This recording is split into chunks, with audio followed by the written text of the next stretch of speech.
Hello दोस्तों, स्वागत है आप सभी का आज के इस नए वीडियो में। फ्रेंड्स, आज के इस वीडियो में आप लोगों को कक्षा 10 सामाजिक विज्ञान के राजनीतिक शास्त्र में जितने भी चैप्टर हैं सभी चैप्टर्स के इंपॉर्टेंट क्वेश्चन को बताने वाला हूं और आप केवल इन प्रश्नों को तैयार कर लेते हो तो राजनीतिक विज्ञान में 20 नंबर तक के प्रश्न पूछे जाते हैं। इन प्रश्नों को तैयार करने के बाद से आपको किसी भी क्वेश्चन को पढ़ने की आवश्यकता नहीं होगी, अर्थात आप लोग राजनीतिक शास्त्र में पूरे 5 चैप्टर पढ़ते हो और इस वीडियो में 5 चैप्टर्स के सभी इंपॉर्टेंट क्वेश्चन को बताने वाला हूं।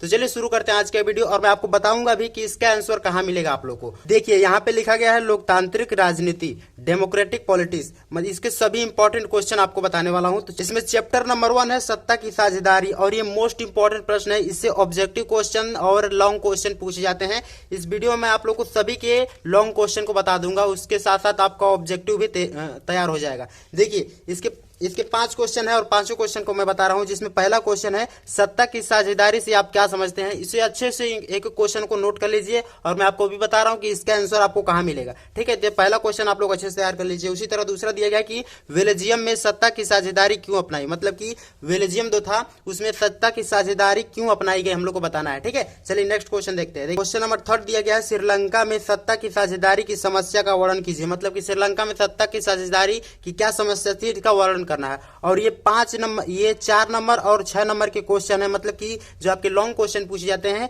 वही क्वेश्चन है, क्योंकि अब शॉर्ट क्वेश्चन से आपको एग्जाम में पूछे नहीं जाएंगे तो इसीलिए मैंने लॉन्ग क्वेश्चन का केवल बताया है। ठीक है, नेक्स्ट क्वेश्चन देखते हैं। क्वेश्चन नंबर 4 में कि सत्ता की साझेदारी के विभिन्न रूपों का वर्णन कीजिए, विभिन्न रूपों की व्याख्या कीजिए। अब सत्ता की साझेदारी के कई रूप होते हैं, जैसे कि एक तर्क संगत होता है, तो उसी तरह उसके जितने भी रूप हैं सभी का क्या करना है, वर्णन करना है। और लास्ट क्वेश्चन है इसमें का सत्ता की साझेदारी लोकतंत्र के लिए क्यों आवश्यक है, हम लोग को बताना है। ये 5 क्वेश्चन खत्म हो गए चैप्टर 1 के, मतलब कि सत्ता की साझेदारी के जितने इंपॉर्टेंट क्वेश्चन है आप केवल इन 5 को तैयार कर लेते हैं तो इससे ऑब्जेक्टिव थ्योरेटिकल जितने भी क्वेश्चन तैयार हो जाएंगे। ठीक है, तो आप लोग इसको देख लीजिए कि कौन कौन से क्वेश्चन है, एक एक क्वेश्चन को नोट कर लीजिए। एंड उसके बाद से आप देखते हैं सेकंड नंबर का क्वेश्चन, मतलब कि सेकंड चैप्टर का क्वेश्चन। देखिए सेकंड चैप्टर है हम लोग का संघवाद, और संघवाद के 5 क्वेश्चन मैं आपको बता रहा हूं, इसके भी 5 ही क्वेश्चन है, एक एक क्वेश्चन को तैयार कर लीजिएगा। जिसमें पहला क्वेश्चन है कि संघवाद क्या है, इसके प्रमुख लक्षण को लिखिए। अब संघवाद होता क्या है ये तो जानना जरूरी है और उसके साथ साथ इसके प्रमुख लक्षण क्या है इसको हम लोग को बताना है। इसके आंसर भी कहाँ मिलेगा, एक क्वेश्चन को मैं बता रहा हूँ, उसके साथ साथ एक क्वेश्चन का आंसर भी आप देख लीजिएगा।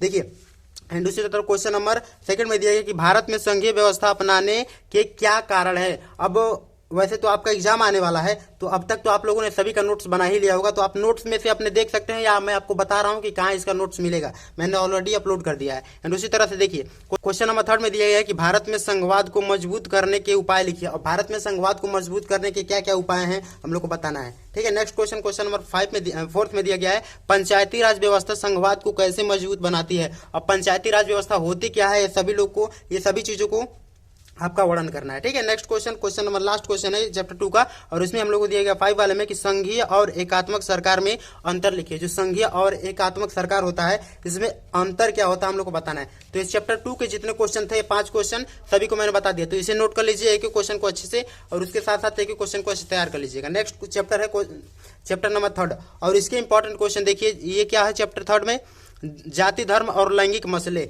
अब इसके इंपॉर्टेंट क्वेश्चन इसमें भी 5 ही क्वेश्चन है, एक एक क्वेश्चन को देख लीजिएगा। देखिए दिया गया है क्वेश्चन नंबर 1 में राजनीति में जाति की भूमिका को समझाइए। राजनीति में जाति और जाति में राजनीति, इसमें कभी कभी अंतर भी पूछ लेता है तो आपको याद कर लेना है। ठीक है, क्वेश्चन नंबर 2 में दिया गया कि धर्म और राजनीति के संबंध को स्पष्ट कीजिए। धर्म और राजनीति का क्या संबंध होता है इसको हम लोग को स्पष्ट करना है। और ये जितने भी क्वेश्चन है आपके 4 से लेकर 6 नंबर के प्रश्न है, तो एक एक क्वेश्चन को अच्छे से तैयार कर लीजिएगा, इससे आपके ऑब्जेक्टिव भी तैयार हो जाएंगे। ठीक है, इसीलिए मैं लॉन्ग क्वेश्चन याद करने के लिए बोल रहा हूँ।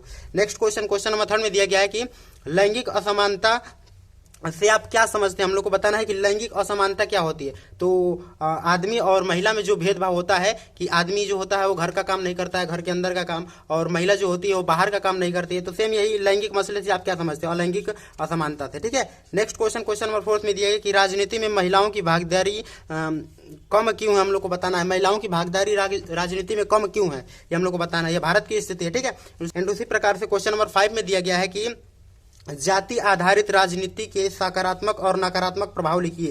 ये क्वेश्चन 5 भी कंप्लीट हो गया, मतलब कि इतने क्वेश्चन ये तैयार कर लेते हैं तो इस चैप्टर में एक भी क्वेश्चन आपके एग्जाम में इससे बाहर नहीं आएगा। ठीक है, तो ये चैप्टर नंबर 3 था। अब देख लेते हैं चैप्टर नंबर 4। देखिए चैप्टर नंबर 4 भी यहाँ पे दिया गया है और ये है राजनीतिक दल।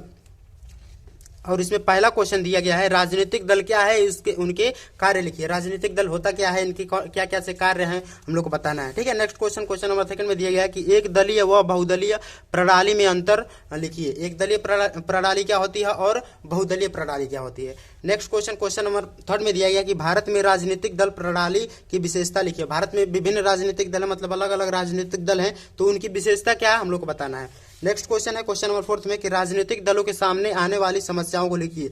अब जैसे कि कोई राजनीतिक दल है तो उसे हमेशा किसी न किसी चीजों का किसी समस्या का सामना करना पड़ता है, तो क्या क्या समस्या है ये हम लोग को बताना है। नेक्स्ट क्वेश्चन है क्वेश्चन नंबर 5 कि राजनीतिक दलों में सुधार के उपाय लिखिए। किस प्रकार से हम राजनीतिक दलों में सुधार कर सकते हैं। ये क्वेश्चन, ये चैप्टर नंबर 4 के क्वेश्चन थे, तो आप सभी क्वेश्चन को देख लीजिए। एंड उसके बाद से लास्ट चैप्टर आपका बचा है और वो है लोकतंत्र के परिणाम।